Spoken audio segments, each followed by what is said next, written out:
In this video, we'll show you how to invest in stocks using Revolut step by step, how to find a company, and what you should check before making an investment.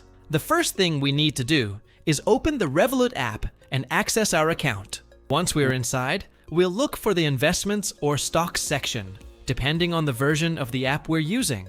Once we're in this section, we'll be able to browse different companies and available markets. We'll also have a search bar where we can enter the name of the company or the stock ticker we want to look up. If we decide to invest, we'll tap on the buy option.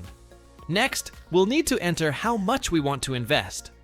Depending on the options available on our account, we may be able to enter a specific amount of money or a certain number of shares. Before confirming the transaction, Revolut will show us a summary of the purchase.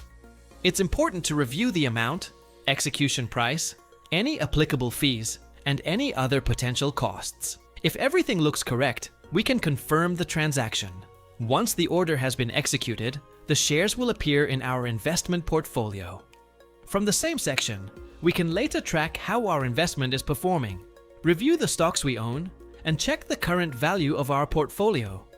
And that's it. As you can see, investing in stocks through Revolut is a fairly simple process, but the most important thing is to understand what you're investing in, and always review the terms before making a transaction. If you found this video helpful, don't forget to subscribe to the channel and leave a like for more step-by-step tutorials.